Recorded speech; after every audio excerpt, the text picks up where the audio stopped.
Now, as soon as I got here, and is it tracking? It is good. It's not too dead. When I got here, I went over this way a little bit because I know there's hummingbirds that perch up there, and they were fighting, and that was pretty cool. But there was I think it's one of the sparrows that was. Check this out. It was so awesome. This was shot. It was on the tripod, not handheld. So maybe I was cheating a little bit, but I think it looks pretty cool. Check this out.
This is the R7, and this is Canon's 800 F11. It's a fun lens, and it's interesting going from the R3 or even the R5 and using this. I'm not crazy about this lens on the R7 because it pushes the ISO so high. I'm just letting it go. But for the white birds across the way here, the egrets, I have my exposure compensation down almost to a -1 to try and preserve some of the highlights. I like having 1280 millimeters worth of reach, but as it does heat up, you start to get some of the atmospheric waves. No way around it. But let's see if there's something else out here. Come on. Shh.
One thing about this that I've gotten so used to all the other lenses is that this one really is kind of a little bit slow to focus, and you know what?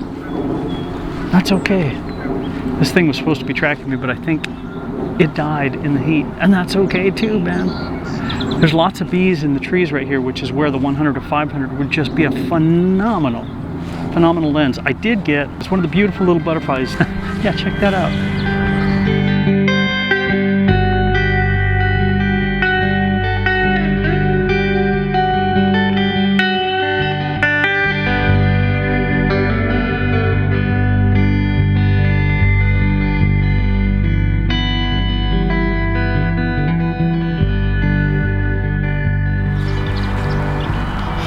Ah, man, I know you guys can't smell it, and you can hear it in my nose because there's so much stuff blowing around out here, but all the mustard, the invasive mustard plant that's out here, and everything around here, it just smells so amazing. This is a great lens. It really, really is. Is it perfect? Well, no, not even close. But I'm gonna keep wandering. I just had to stop here and share something that you guys can't smell.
There's just too many twigs and leaves in the way. I can't get a good shot.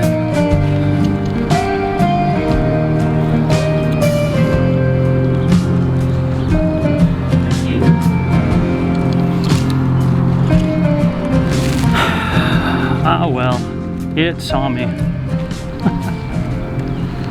One thing I will say about this, if I were to compare this one to, let me switch angles on this.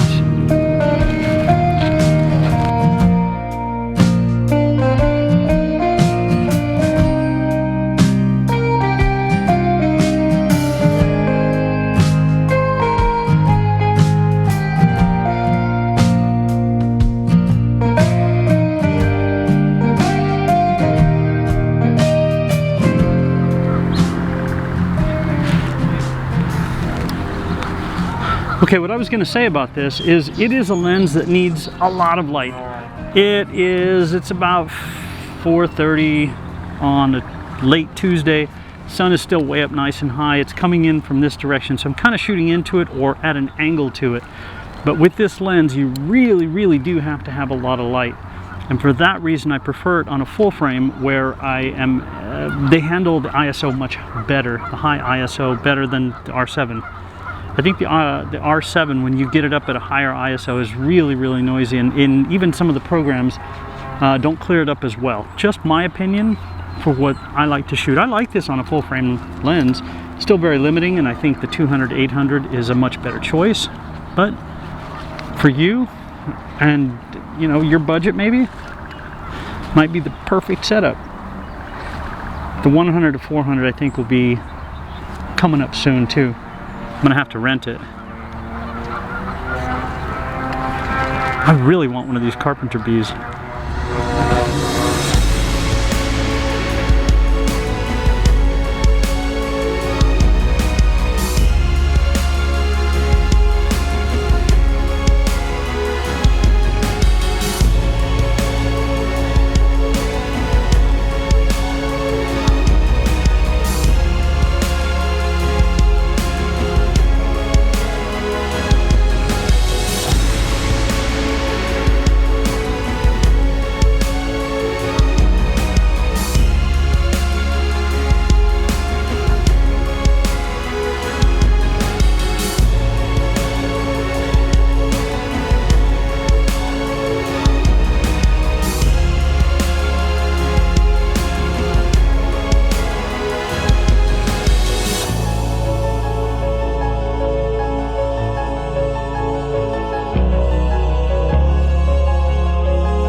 I gotta find that butterfly. I'm gonna go chase it. But one of the things I wanted to say about this is it's a very slow to focus lens. And it is limited because you don't have any zoom. So between this and the 200 to 800, if I only had to pick one of those two, I would pick the 200 to 800 just because it is such a versatile lens. You have the zoom, and that is always huge. However, on the R7, I don't prefer either of them. I would rather use those on a full frame like the R5 or the R3. I haven't tried it on any of the others, so I can't really comment on that. And then, if I had to choose one lens that I personally think is fantastic for this that I own, would be the 100 to 500. You get that minimum focus distance that is so short. And I did try the 100 to 400 a while back, the new RF version. I'm gonna try it again. I just haven't as of yet. So if you've enjoyed what I've shared with you, thank you. I'm taking a few brief minutes to film this because I have been coughing my guts out with whatever's in the air, flying and floating around.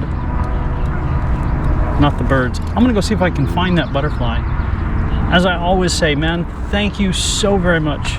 Thank you for letting me share with you. I enjoy doing this. I enjoy coming out, just walking around, spending time, getting all hot and sweaty. But it means nothing if I don't get to share. It's like my music. I enjoy writing it. I enjoy producing it, having it mastered and getting it out there. But if I don't get to share it with anybody, it doesn't really exist. It doesn't matter. So thank you from the bottom of my heart. I say that all the time, you know, when I get the comments, even the negative ones, thank you. Your stuff is over processed. Your stuff is this, it's too zoomed in. I process to something that I like and I appreciate being able to share. So, thank you. You guys have a fantastic day, whatever it is you're gonna do out there. As I told one gentleman as I was pulling in earlier today, I said, hey, how's your day going? He said, man, I'm not doing good. Yeah, well, just remember, you woke up this morning and the rest of your day will be exactly what you make it. You tell yourself it's going to be, it's that kind of day. But if you wake up and you say, you know what, I'm going to make it the best day I possibly can, it is. Enough tree hugging stuff, so you guys have a fantastic day. Oh, the little baby Canadians. Yes, I know they're Canadian geese. The little Canadians, they were awesome. We'll see you guys. So much fun. Do I go this way? Let's go this way. I'll see you.